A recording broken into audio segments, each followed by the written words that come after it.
interrupting a woman 4 times. I don't think it's. I think it's a different ball game. I don't really know where I'm getting this. Just my overall gut feeling from watching the entire debate. She was amazing. She was really good. I just think that he's going to do quite well out of this.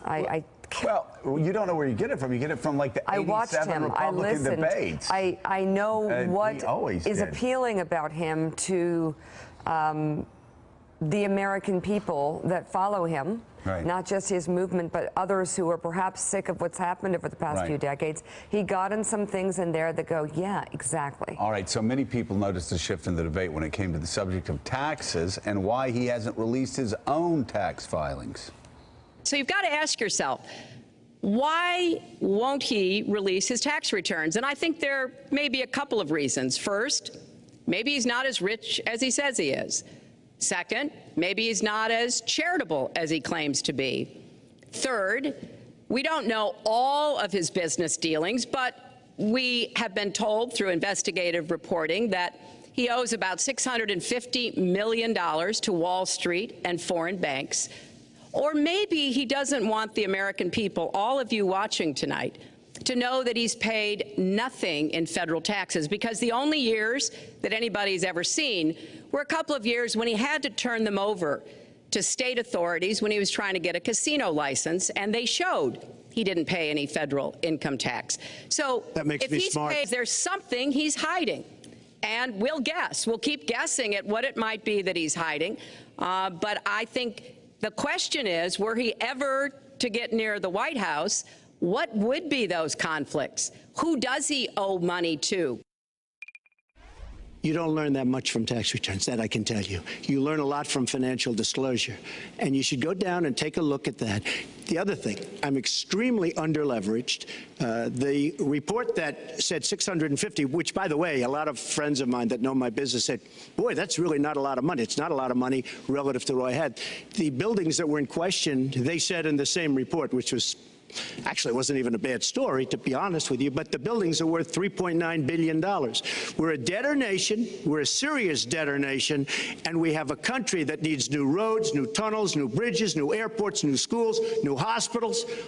And we don't have the money because it's been squandered on so many of your ideas. And maybe because you haven't paid any federal income tax for a lot of years. And the other thing I think is important. It would be squandered too, believe me.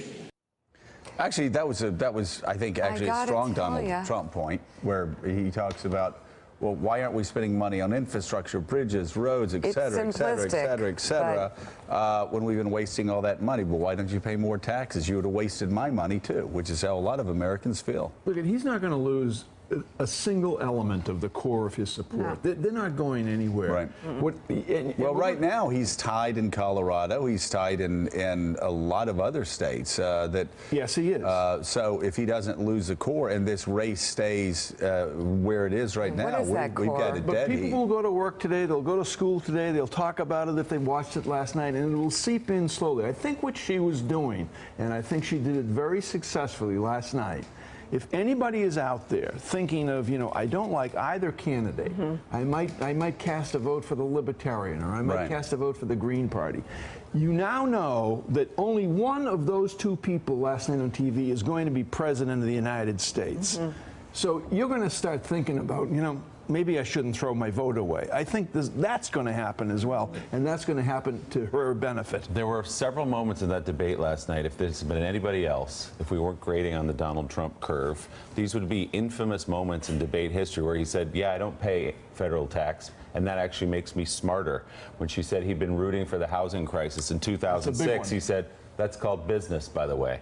When he talked about the discriminatory housing lawsuit against him in 1973 in New York from the Department of Justice in New York City, and he said there were a lot of people in that lawsuit. I settled with no fault, no guilt there. Then when he talked about opening Mar-a-Lago and not discriminate, hey, I didn't discriminate against anybody when I opened Mar-a-Lago.